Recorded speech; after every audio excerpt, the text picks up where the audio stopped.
Hello and welcome to the Pagan Portal podcast, produced by Moonbooks Publishing, presented by me, Rachel Patterson. If you'd like to listen to the audio version only, please hop on over to Spotify. If you'd like early access to all of the YouTube wonders that we provide, please consider becoming a member over on YouTube, and don't forget to hit the subscribe button. So today I'm very pleased to welcome someone I've known for quite a number of years now, and fellow witch, Jessica Howard. Welcome. So we'll start with the usual question. No surprises here. Can you tell us a little bit about yourself? Yep, so my name's Jess. I've been practicing for just over 20 years now. As Rachel said, we've known each other for quite a while. I was a part of the Kitchen Witch School kind of originally. Yeah, and from then kind of left because I moved up to London. So I'm currently living in London. Very lucky that I live right next door to the Thames, which will probably come up later on in the podcast because some of you do know me as a water witch. Otherwise, very boring corporate job, kind of all of the writing and everything is, I call the corporate job my side hustle for the writing, because that is my main passion. We have to pay the bills. I know, which keep increasing, but let's not get too miserable too early on. But yeah, I mean, otherwise I enjoy, as many of us do, being out in nature. I'm quite an active person. My main kind of hobbies and things, I do quite a bit of charity work. I quite enjoy snowboarding and bouldering, but then also knitting and sewing and kind of much more relaxed activities like that. But yeah, spirituality has been a huge part of my life for over half of my life now, so that is where my main passion lies. Is witch the right title for you? I know we have labels, titles. Do you identify as a witch? I do. It's one of those weird ones that, whenever anyone asks, are you a witch? It's kind of like, oh, well, am I? Like, is that a title that I feel comfortable with? Because I suppose when people kind of think of witch, they think of somebody that, is actively casting rituals and spells. And I have to admit, I'm a very lazy witch. I don't engage in kind of actual magic that often. A lot of my practice is more kind of inner and reflecting and meditating and kind of working with healing and crystals and that sort of thing. But yeah, I'd say, broad strokes, I definitely describe myself as a witch. It's good. It's all good. We like the W word. So I know you said about 20 years, and actually you must have known each other close to that, which is very scary how time passes. How did your spiritual journey begin? What prompted it all? And again, it's one of those that you kind of hear the same story time and time again when you ask, people who are very into this sort of thing, how did you get to it? I think most of us were the kids that were out mixing potions in the garden and kind of, trying to cast spells with our words. And so, yeah, it was then one of those that from very, very early on, I felt that connection with nature. I mean, I was brought up with the kind of the Christian ethos, but even from a young age, I could kind of feel that balance between masculinity and femininity and didn't quite believe that there was just this, this masculine God that oversaw everything. So I think from a very young age, I felt it. And I remember, because I mean, this is way before the internet was the norm. I was reading one of those like trashy kind of teenage magazines, and it was like J17 or something like that. And it had an article from somebody who was kind of talking about their experience. It, just that kind of click and like, oh, that's me. That's what I believe. So yeah, it started from there. And again, pre-internet, like I think all I had was it like Encarta 96, the disc that you got with like your first computer that was basically kind of an online encyclopedia. Like, other than the local, that was like all of the information. Good times. And then, kind of using my pocket money to go down to the local bookshop and buy books on witchcraft and Wicca. And yeah, then it very much kind of grew from there. And, from there I went on to university and where, I could be a little more open about my practice, met quite a few other practicing pagans, including one of my friends who then introduced me to you, Rachel. So yeah, it all just kind of grew from there really. But as I said, yeah, like most of us, just kind of knew it from a very young age. Yeah, I think it's there from the beginning, isn't it? You just don't necessarily know what it is first off. Yeah, I think it's one of the reasons. Like, I know a lot of people have their reservations about, the rise of witchcraft online, TikTok, witch talk, and all of that. But I personally think it's, it obviously has its issues, but I think it's absolutely fantastic because it does allow people to identify with that path and find it and kind of, find their own truth much, much quicker than it was possible back in the day. Oh yes, yeah. We wouldn't be without the internet and all of the connections that it makes now. Life would be very different. So I'm going to start with water witchcraft because it is, as you say, one of the things that a lot of people know you for. When you say water witchcraft, what is it and why did it attract you? So when it's very kind of basic, it is just working predominantly with the element of water when you do your rituals and your meditations and kind of your general practice. It doesn't mean that I work exclusively with the element of water, but it is the element that I personally feel calls to me the most because again, everything is balance. And I think that's one of the reasons that it calls to me because I'm personally an Aries. I'm quite a fiery Aries. And I definitely have maybe some of the more negative traits that Aries can do. So I find that the element of water really helps to balance me out as well. So I think that's one of the reasons that it really calls to me. But otherwise, I grew up on the Isle of Wight, so I was constantly like surrounded by water. Many good memories of being on the beach, and it was probably quite a few years into my practice that I got the calling. And I know that sounds a bit vague, but I think we all know the calling when we hear it. Then again, it just kind of grew from there. It was a particular deity that I was working with, Cleaner, who's part of the Irish tradition. That just kind of spiraled into working more with sea energies, and then from there, kind of working with freshwater energies. And yeah, before I knew it, again, it was that clicking when you just found something that you're like, yes, this speaks to me. This is something that I feel comfortable with, and kind of really was empowering. So yeah, not something that I kind of intended. I didn't kind of set out like, right, I'm going to be a water witch. But I think, like, again, most of you just follow your intuition, don't you? And it can take you to some very unexpected places. Oh yes, and ask lots of questions. Why? There's always a reason. And you mentioned the Isle of Wight. I mean, obviously, I'm not far from that, and I'm by the ocean as well, which is when I work with water, I love the ocean. Do you have a preference now? If you're by the Thames now, and then you've got that experience of the ocean, do you have a preference with rivers to salt water? It's an interesting question. I've just thrown a wild question in. No, it is a really good question. So I was thinking about this the other day, actually, because I did kind of start off focusing more specifically on salt water and sea magic.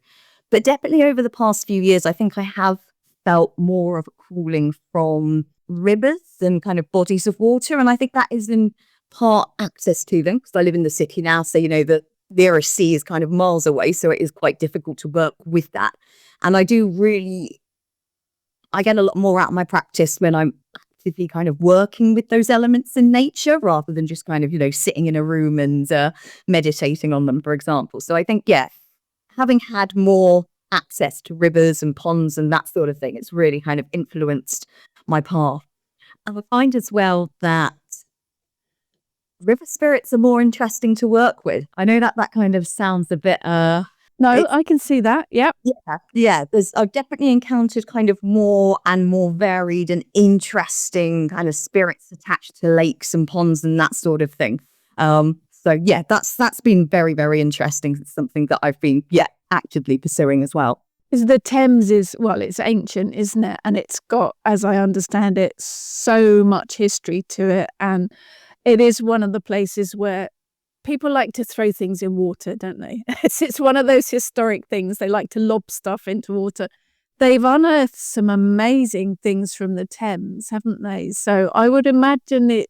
I mean, I have obviously been to London, but not really made a connection with the Thames. I would imagine it's got a huge personality. Oh, it's absolutely fascinating. I mean, I'm personally a bit of a history geek anyway. Like I've read several books on the history of the Thames, and I'm really lucky in the specific area that I live is kind of the area where King Henry VIII actually built his docks boats and kind of launched all of the ships and everything. There's so much history around here as well. And you can really feel it. I mean, there's been some times that I've just been kind of walking along the river, and it's almost like you hear the echoes of the past. Like you can almost like see how it must have been back in that time and feel it. And yeah, and the Thames itself has such an interesting energy, because I mean the Thames is huge as well. So the part where I am, it is quite industrial, and there are times it can feel kind of almost empty, if that makes sense, because there's just so much pollution and human activity. But when you go kind of further out to the more, I suppose, kind of natural areas, like it's got a completely different energy there than it does here, which is, yeah, again, it's absolutely fascinating. And there's some very interesting figures associated with the River Thames as well. So I personally work quite closely with Father Thames. So originally a goddess associated with the Thames. Her name was Temsis, and her name basically means dark flow. And kind of over time that evolved, and now it's Father Thames, kind of the masculine that's more associated with the river. And yeah, I definitely feel it's more of a masculine energy, especially kind of where I am, again, probably because of all the industrialization. But yeah, honestly, like it was one of my main considerations when I was moving back into London, that I wanted to be near the Thames. And honestly, it was one of those that it took me over a year. I had like 3 houses fall through when I was looking for this place, and then this place popped up right next to the Thames. That again, just kind of one of those, it's like, okay, this was meant to be. This was a Yeah, I think I always think of it as Father Thames. That's the kind of energy, the name that springs to mind with it. Fascinating. Yeah, absolutely fascinating. So I was going to ask if there are any particular deities generally associated with water. And I think perhaps we do lean towards goddesses as such, don't we? So it's nice to bring Father Thames into the mix. Yeah, that's just, I mean, especially kind of, I mean, the Celts were very, very fond of wells, rivers, springs, but most of them, it's quite interesting actually, most rivers tend to be female. And if you kind of really look into it, there's a lot of springs that are associated with male deities. Probably kind of some of the lesser known. Obviously, you've got more popular ones. You know, I know you're a big fan of Sulis out in Bath, who's obviously a female deity. But yeah, it is really quite interesting. And there's so many of them, again, especially, you know, in this country, because the Celts did associate bodies of water with deities or nymphs or other spirits. And then, of course, you got the Greeks that just like to personify everything. Everything was personified with the Greeks. So again, that just opens up like a whole wealth of other deities to work with. Yeah, it's quite interesting again how, and I think I personally love the fact that most of these are very localized. And again, especially as someone who likes to be kind of out there and actively working, I do find that proximity does make a difference in terms of which deities that you work with. So I do personally, I still work with Cleaner. It's been many years now, but I do still work with her. And Father Thames is obviously a huge one. There's another deity, so she is a river deity, and I always struggle with the pronunciation of her name. It's Nedo Swelter, but she is another river deity.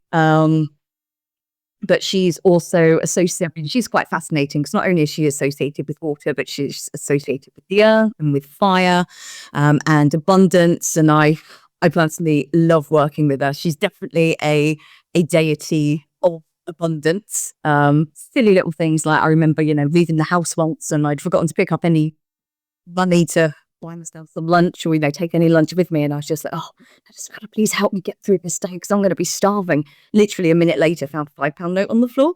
And just kind of, you know, everyone needs a deity like that. But and again, water deities are quite interesting in that some of them are very kind of proactive and quite vocal like that. And some of them are quite happy to be quite passive and just really kind of, go with the flow as you'd expect with water, and, quite kind of hands off, but you still just kind of feel their influence rather than see physical signs, if that makes sense. Do you find particularly with the Thames, though, 'cause the Thames has got lots of offshoots and smaller rivers and streams, and that it's sprawling, isn't it? Although Father Thames is obviously, the big cheese. Do you find the different parts have different energies, different spirits to them? Yeah, and again, it's very interesting how varied it is as well, and it really can depend. So, obviously, as I said, my particular part of London, very industrialized. Wherever I kind of go, especially in central London, I do feel Father Thames is quite a protective deity. But then I've been Okay. to kind of places which are a bit more rural rather than outside of the city. And there's a particular area which is just kind of out, I'm trying to do the directions here, west. Yes, out west of London, kind of out that way. And it's an amazing chunk of the river because it's very quiet, it's very picturesque, but also it's just full of swans, absolutely full of swans. They've got a breeding ground, which is a little bit further up, and like honestly, you go there and you can't even see the floors. It's just feathers everywhere, and it's got a really beautiful energy because swans are associated with love and romance and kind of really soft, feminine, gentle feelings. And even just kind of that influence kind of changes the whole energy surrounding that part of the Thames. So, yeah, in terms of kind of the spirits and the energy, as I said, it very much depends on where you go. I do tend to feel Father Thames throughout the entirety of it. And to be honest, I haven't connected with any other deities. I mean, Isis is associated with the Thames. I think even our kind of Venus have been associated with the Thames. But yeah, for me personally, Father Thames is kind of the OG, and the only one that I really connect with. Very powerful, definitely very powerful. You've mentioned swans, which obviously are very much associated to water. What about water animals? How do they figure in water magic? When we talk about kind of working with animal spirits, I mean, oftentimes we talk about animals that we can kind of have ready access to, foxes, magpies, that sort of thing. I mean, obviously water animals are a little bit different because you're probably not just going to see an octopus kind of wandering down the street as you go about day-to-day business. Not usually. No. I mean, I'm sure it's kind of similar to you as well, but often when we work with animal guides, they'll kind of come to us. You'll be, again, walking down the street and you'll see an animal, or you'll be reading and you'll, just come across a reference and you're like, oh, that's really pulling me. But obviously you don't get that with a lot of water animals. So I find that working with water animal spirits is a bit more of a conscious decision. It's I've done my research and I can see that this particular animal represents this. So I'm going to go and research this, try and connect with this animal through journeying, for example, and kind of see what messages it can bring me. So I have my main animal guide is an octopus. Been working with the octopus for quite a few years now, and again, all of that is kind of done through journeying. But yeah, I find working with water animal spirits is just as rewarding as working with any other animal spirit. You've just kind of got to be a bit more proactive about it because they're not just going to suddenly kind of, drop into your lap or yeah. Yeah, if an octopus dropped into your lap, you'd know quite a lot about it, wouldn't you? Well, even if it is my kind of, my animal guides, I'd be absolutely terrified if that happened. Actually, I've never worked with octopus. That's an interesting one. I do work with whale and dolphins sometimes on the healing kind of side of things. Octopus is a fascinating one. But they all bring different things to the table, don't they? Yeah, and the thing is with water animals, I mean, they're so diverse. I mean, even just the number of fish species that they are, and even individual fish species can have its own energy and its own associations. And yeah, it's as you use the word sprawling. It's enthralling once you really kind of get down to the nitty gritty. And, whales, there's so many different types of whales, and the beluga whale will have a completely different energy to the orca. And yeah, it really is kind of fascinating once you start working with them and this all starts kind of opening up for you. Yeah, brilliant. Fascinating creatures, all of them. Which kind of leads me to elementals, which obviously water being one of the elements. Do you work with the elementals? And in what kind of way do they appear in your pathway? So I used to, actually, probably not so much now, but especially again when I was first starting out, and most of the information that we had access to was very kind of Wicca focused, because that was, what really pushed witchcraft and paganism into being more mainstream. So especially in the beginning, I did very much work with the elementals, so salamanders and sylphs and that sort of thing. I think kind of over time, I kind of pivoted, and it, again, just that kind of my intuition led me. It wasn't a deliberate decision, but I ended up kind of pivoting, working more with, I suppose you'd kind of call them general nature spirits, rather than kind of the class of the elementals. So, things like, the spirits of specific trees in the park, or the spirits of the bodies of water or particular flowers. And I think it's quite interesting how, obviously, the point of the elementals is to kind of personify that particular element and help you feel closer and more connected with that particular element.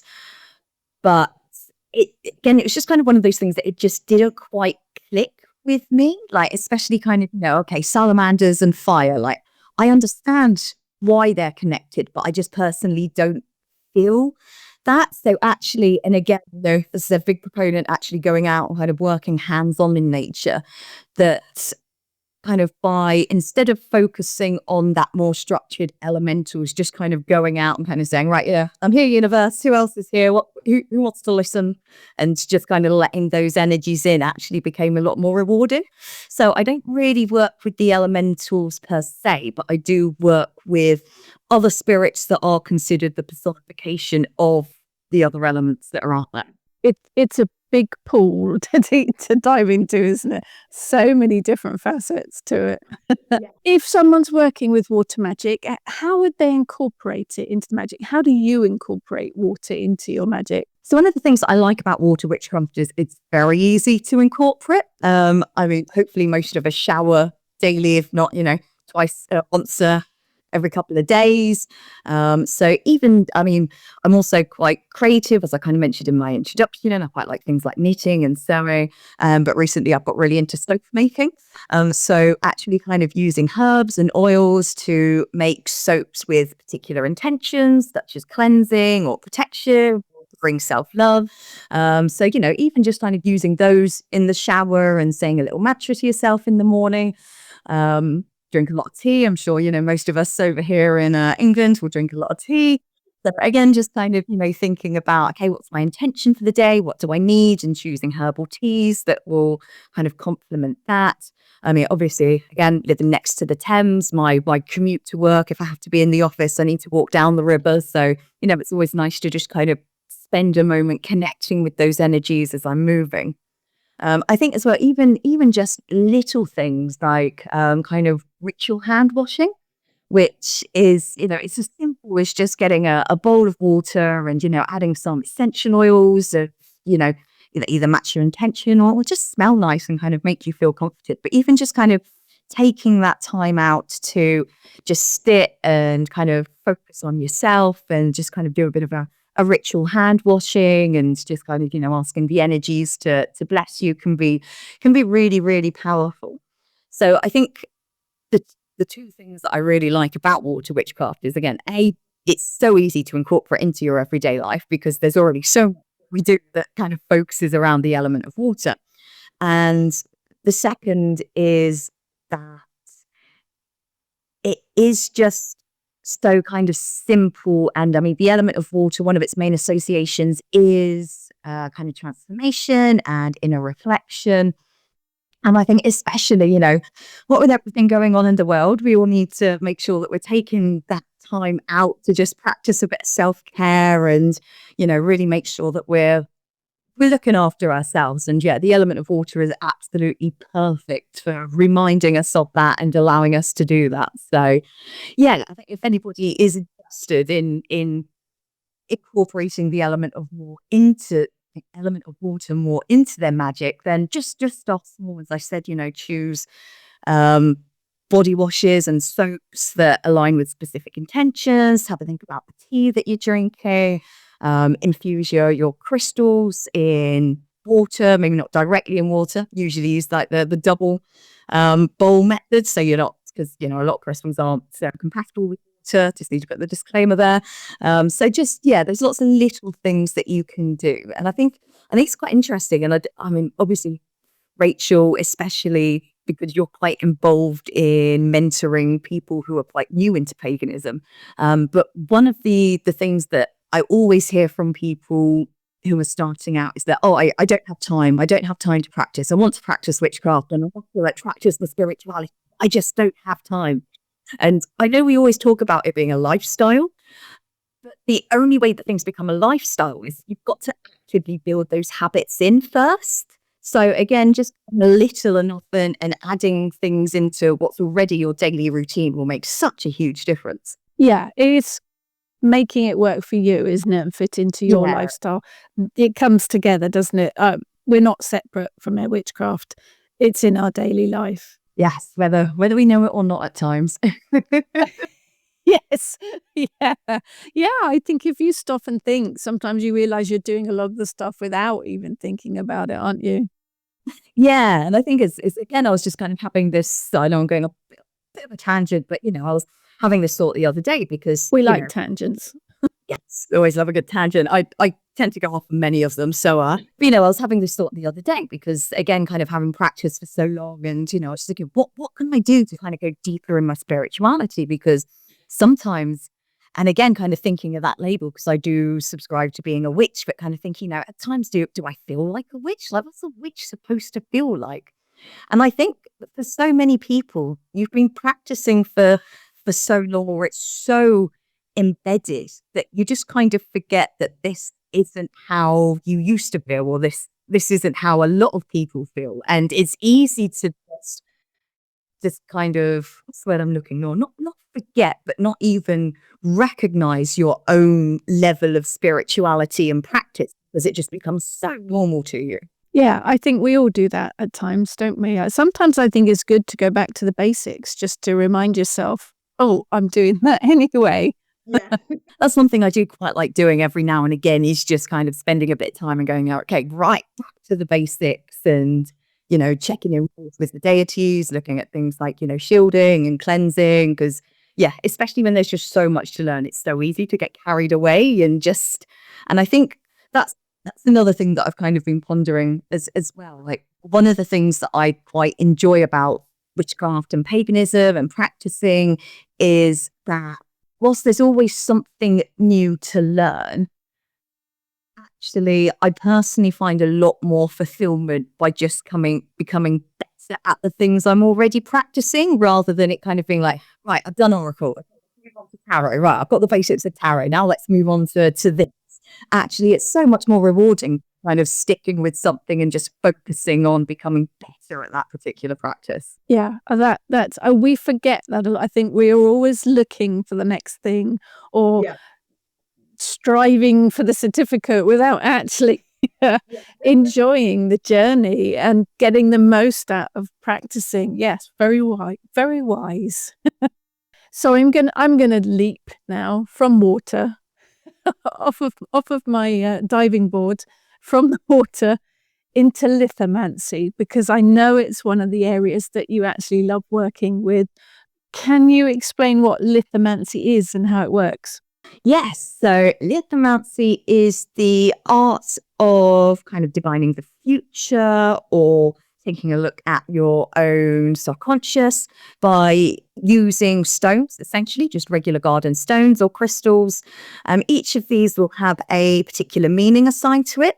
And then you simply cast your stones and you look at the patterns and the formations that they're falling in and use that to kind of interpret your reading. It's quite interesting how so few people have heard of it. I actually so Wednesday I went up to Treadwell's for a tarot reading, and I was just kind of chatting to the lady who's doing my tarot reading, and she kind of Very asked, nice shop. Very yeah, nice shop. Shout out for Treadwell's, absolutely. definitely recommend it. But yeah, she was kind of saying, "Oh, do you work with tarot?" And I was like, "Oh, not that much. I prefer lithomancy." And she'd never heard of lithomancy. And again, yeah, it's certainly what I find such a rewarding system. Yeah, it is surprising how few people have heard of it. So I'm always happy for an excuse to talk about lithomancy. I think the actual system, the actual practice is ancient, isn't it? I think it's the word that people don't recognise, isn't it? Yeah, and there's you can kind of see how everything gets quite confused or conflated. So I think it was probably a few years, maybe like 2 or 3 years ago, but charm casting became very popular, which is a very kind of similar idea. But rather than using stones, you're using little charms. And quite often you cast these into a box rather than just kind of out around you as you would with lithomancy. So I think it's kind of one of those, yeah, it's an ancient practice that has been around in some form or another for quite a while and is kind of constantly being used as a, inspiration for other forms as well. But yeah, again, from kind of lithomancy. And one of the things that I enjoy about lithomancy is that there is so little known about it. I mean, you can read on the internet that lithomancy has been around since, so many years and these people used it, but there's so little actual kind of evidence or archaeological discoveries that support this. So one of the things that I really like about lithomancy is that you can use it to build your own system, which is really personal to you and kind of works off your own symbol. Yeah, to me, that's just so much more rewarding and allows me to kind of connect with my intuition and on such a deeper level. So can you use anything in your lithomancy set? Yeah, so as a kind of set, there's people do seem to use, charms and that sort of thing. I personally do prefer to use stones and crystals, just because, again, that's just what feels right to me. So, you just use whatever feels right to you. I do use seashells as well, actually, and kind of little coins occasionally. I think the main thing to think about when you are putting your set together is very much the practical element. So can I fit all of these into my hand to actually cast it? Yes, when you're talking stones, we're talking tumble stone size. I mean, not great big rocks from your garden. I'm sure my downstairs neighbours would be too impressed if I just start like throwing boulders on. But yeah, as long as they're, obviously kind of small enough to fit in your hand, you don't want them to be too fragile because they will just break when you cast them. You want them all to be roughly the same size and the same weight as well, because obviously you don't want weight distribution to kind of mess with your reading.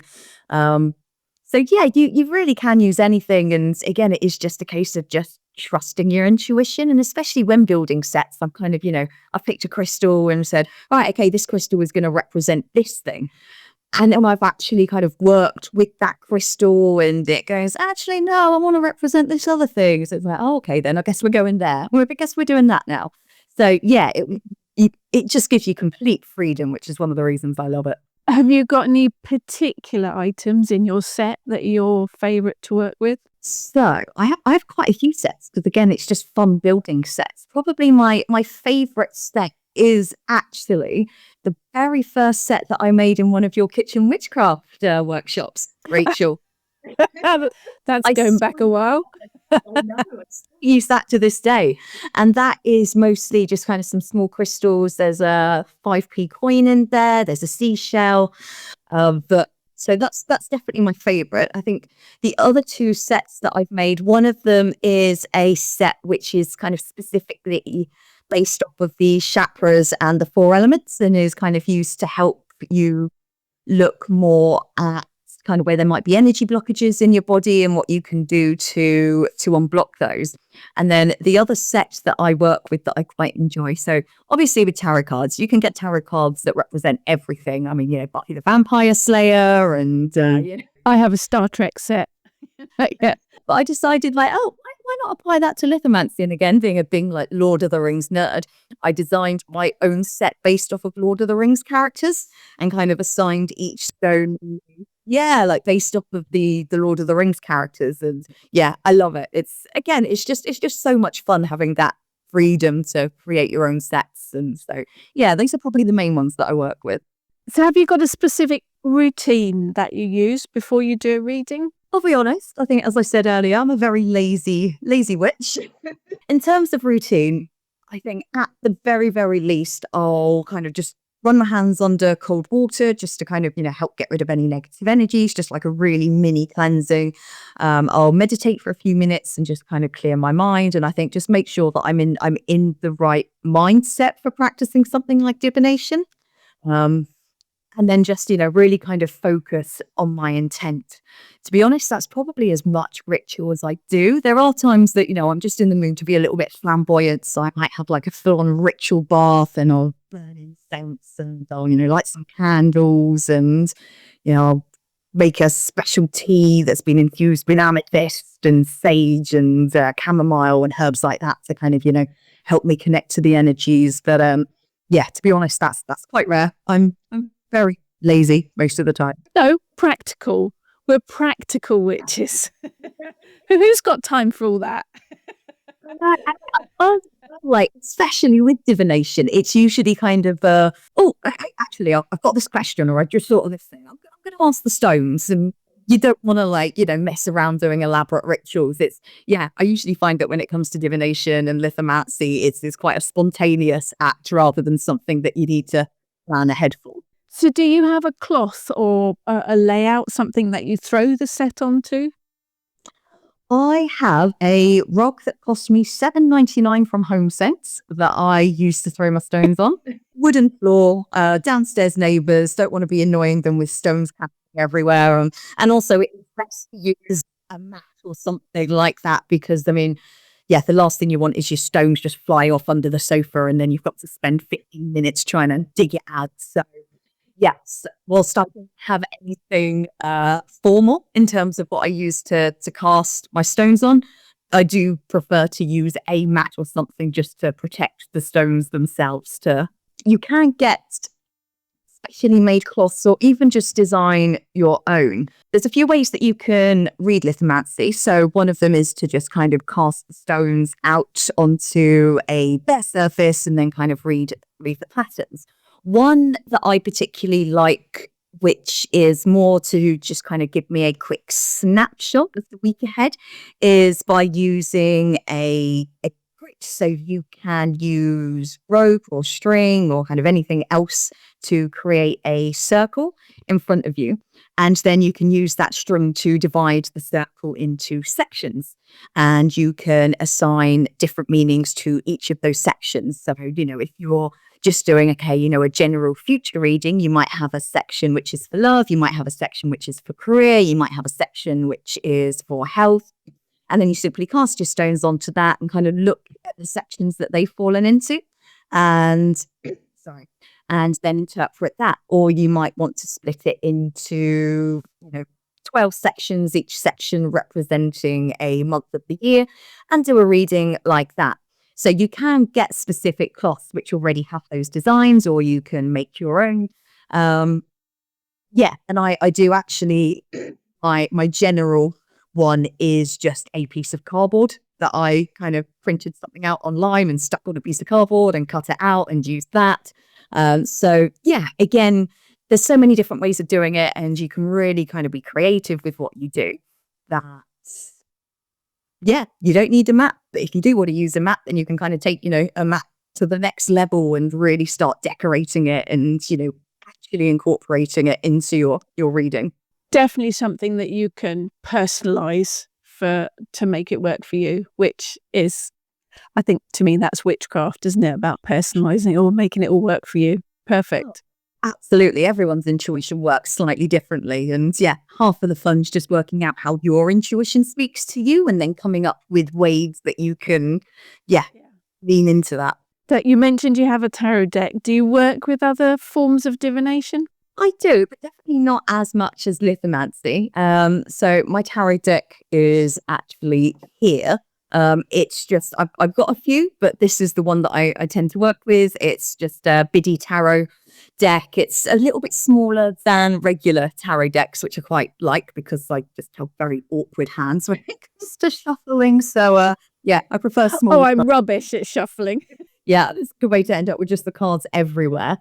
Um, I I quite enjoy scrying, but I do find scrying is quite a bit of effort. Again, that is one that you do need to kind of say, right, okay, I'm going to make an effort to do some scrying. I'm going to carve out this time. And so, yeah, I think pendulum as well. So I do use a pendulum, but that is more for energy healing and spirit work rather than actual divination, because I've always found for some reason that I just cannot get on with the pendulum for divination. And I have absolutely no idea why. I've tried loads of different pendulums and, tried it on and off for years, but it's just one of those things that just does not click with me.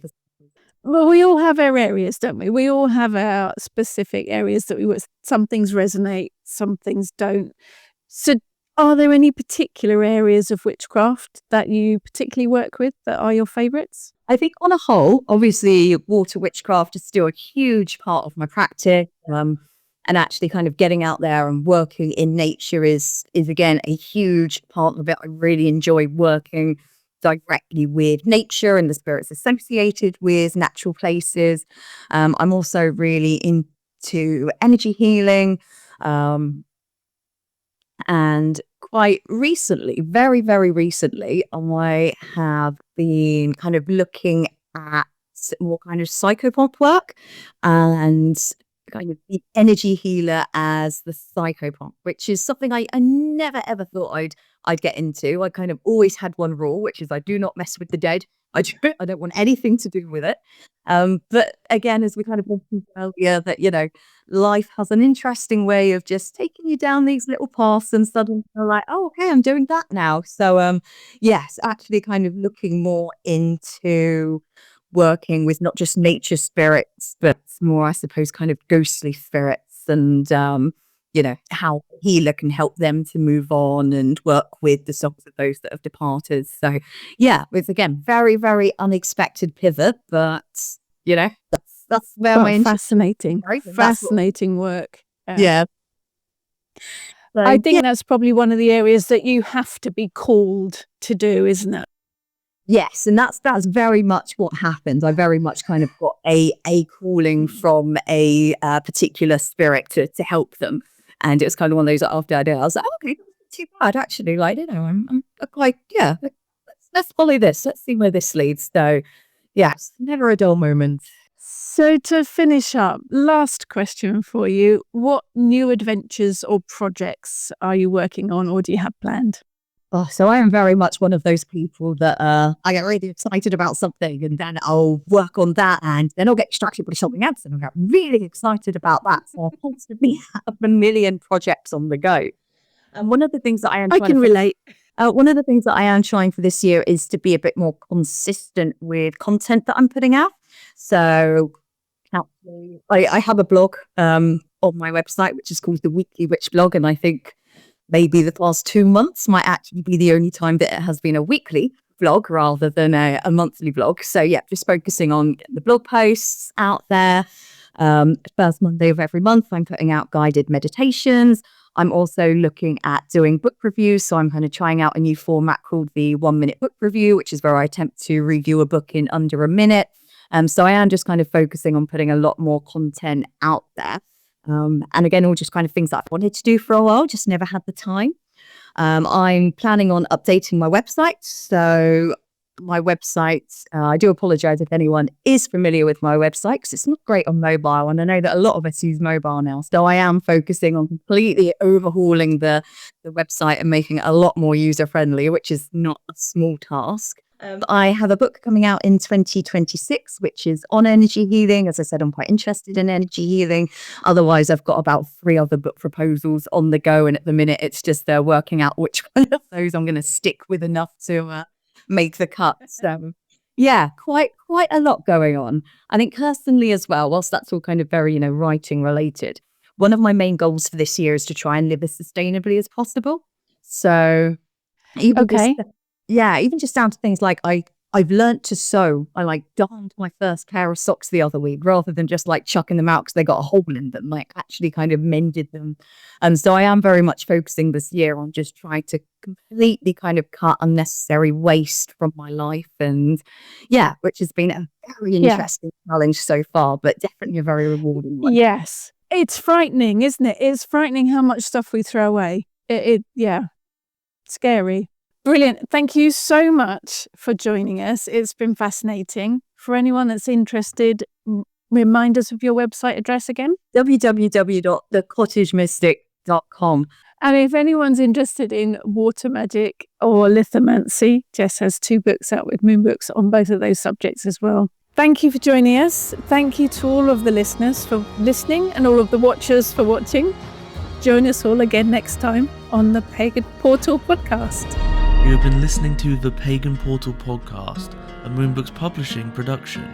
For more information, please visit our website.